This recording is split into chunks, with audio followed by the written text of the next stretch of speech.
ამ ძივებზე უნდა მეთქვა ასევე არის ხოლმე ხშირად დაზიანებულები და აუცილებლად დააკვირდით, რომ არ იყოს გატეხილი.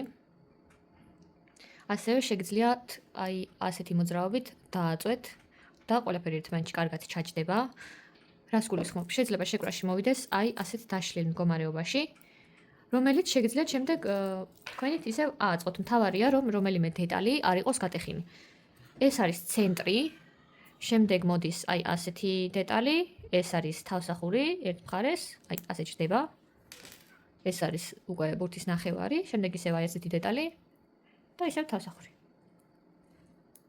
და ჩაჯდება ერთმანეთში. აი ასე შეიძლება შეგხვდეთ დაშლილ მდგომარეობაში. მაგრამ დაშლილის გარდა, როგორც გითხარით, შეიძლება იყოს გატეხილიც და აუცილებლად დააკვირდით, რომ არ იყოს გატეხილი, იმიტომ რომ შემდეგ თუ გვიან აღმოაჩინეთ, მოგიწევთ რომ დაშალოთ ჩანთა. მე შეიძლება მთლიანი მწკრივის დაშლა მოგიწიოთ და მოკლედ დააკვირდით. და თუ ესეთი დეტალები შეგხვდებათ, ისევ თავიდან ააწყეთ.